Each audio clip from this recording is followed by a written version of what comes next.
terjemahan.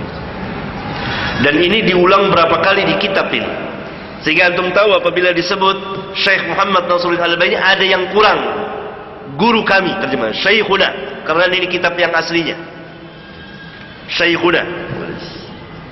Seharusnya diterjemahkan sesuai dengan apa kata pengarang, karena ini penghormatan pengarang terhadap gurunya.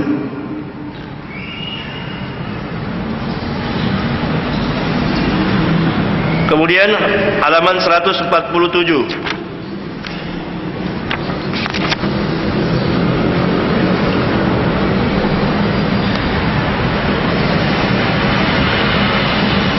Ya, di situ ada tulisan Ibnu Luhai'ah. Temu? Harusnya Ibnu Lahi'ah. L-A H-I koma di atas A-H. Ibnu Lahi'ah, bukan Ibnu Luhai'ah.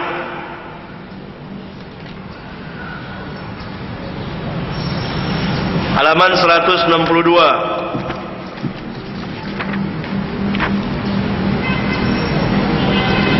Lihat catatan kaki.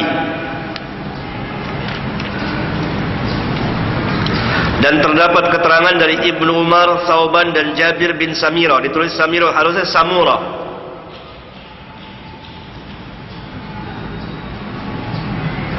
Halaman 171.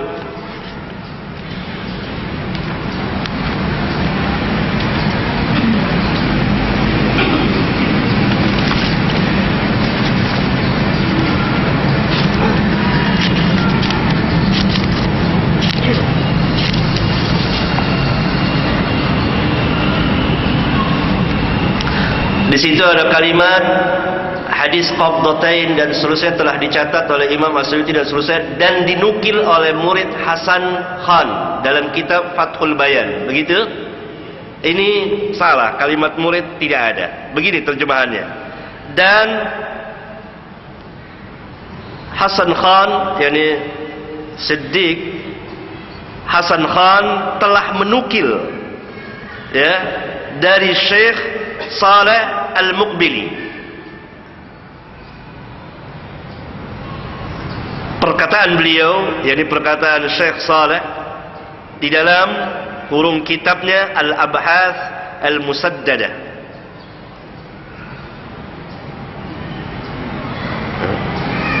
Beliau mengatakan begitu. Jadi lafaz murid tidak ada. Jadi Hasan Khan telah menukil dari Syekh Saleh Al-Muqbili dan seterusnya. Begitu. Lafaz murid tidak ada. Harap dicoret lafaz muridnya.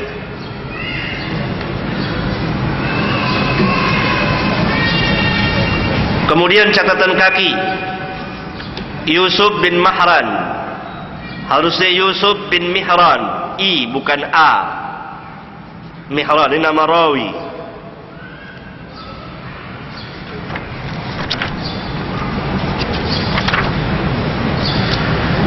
Halaman 172.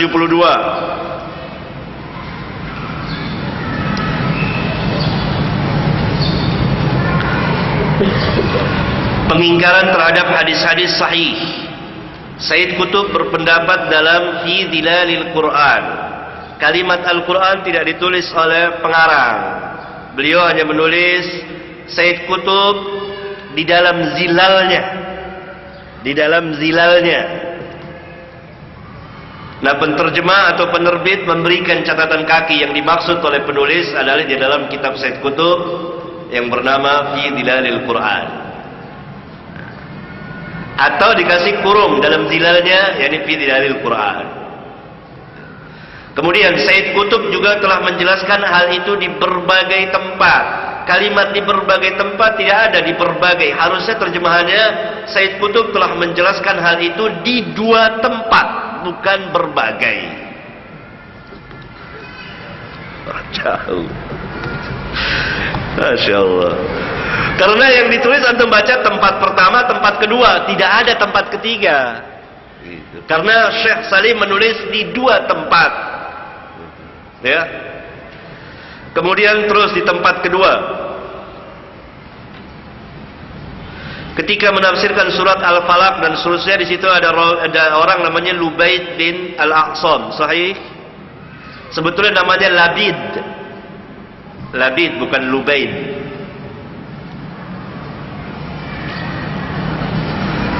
Tetapi penulisan ini benar dalam halaman 183, dia menulis benar Labid. Mungkin salah cetak barangkali di sini Labid. Halaman 183 betul Labid bin Al-Aqsam. Nah, itulah beberapa kesalahan, mungkin salah cetak, salah terjemah dan lain sebagainya. Dan ini memberikan pelajaran, dan saya akan memberikan nasihat kepada setiap penerbit dan penterjemah. Hendaklah kalau memberikan, menterjemahkan Alkitab dari kitab para ulama, maka harus tim. Sering saya ulang-ulang nasihat ini. Ada yang ahli bahasa Arab, pertama. Yang kedua, ahli dalam bahasa Indonesia. Dan bahasa Indonesia keseharian. Karena kitab akan dibaca oleh masyarakat umum. Bahasa Indonesia susah, sering saya katakan. Yang susah saya juga nggak ngerti. Banyak bahasa di sini Indonesia saya nggak ngerti apa. Harus lihat kamus dulu. Saya nggak ngerti. Dan saya kira banyak di antara antum juga nggak ngerti. Yang ngerti. Sebaiknya dalam menerjemahkan kitab tidak perlu dipakai. Bahasa keseharian saya kira menurut pendapat saya, wallahu alam, lebih baik, lebih tepat, lebih mengena, walaupun kurang keren. Tetapi yang dimaksud dengan tulisan tujuan adalah al-fahamu, pemahaman orang, bukan rumitnya. Yang ketiga, harus ada ahli ilmu yang membimbingnya. Dalam hadis, orang mengetahui hadis, dalam tafsir begitu, sehingga terbimbing. Sehingga di sini kita lihat tersalah dalam menetapkan nama-nama rawi. Barangkali itu. Dan itu hendaknya menjadi perhatian kepada semua penerbit dan semua penterjemah kitab-kitab para ulama. Dan jangan terburu-buru. Kitab ini sangat besar sekali. Saya sendiri belum pernah menemukan kitab membahas tentang membantah Mu'tazilah dan orang-orang yang sepaham dengan Mu'tazilah yang dahulu dan yang sekarang tentang khabar ahad tidak bisa dijadikan sebagai akidah. Lengkap, penuh dengan ilmu di dalamnya. Dan Syekh Salim sendiri mengatakan, saya telah menjelaskan berbagai macam ilmu di kitab ini, kitab yang kecil ini. Kitab ini silakan saudara buka, lihat dalam terjemahannya halaman 10. Mulai sekarang kita akan membahas kitab ini.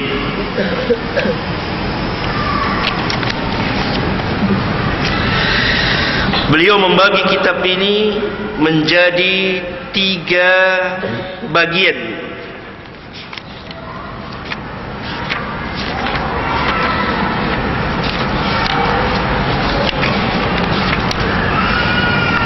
Ya, bagian yang pertama meliputi dalil-dalil yang kita gunakan sebagai hujjah atau argumentasi, yaitu Alkitab, As-Sunnah yang sahih, lihat. Jadi yang dimaksud dengan dalil yang tadi saya terangkan oleh beliau, al-adillah, Alkitab dan Sunnah yang sahih. Lihat kaitannya, lihat terjemahan. Kitab yang sahih. Kemudian ijma' yang mu'tabar, yang berlaku.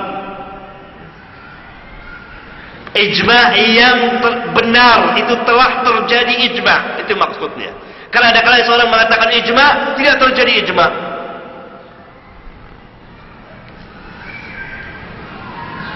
Yang keempat, kias yang benar. Kias yang tepat, kias yang benar. Karena ada kias yang rusak. Seperti kaum yang menolak hadis ahad. untuk akidah, mereka melakukan kias, tapi kiasnya berbeda dengan apa yang dikiaskan.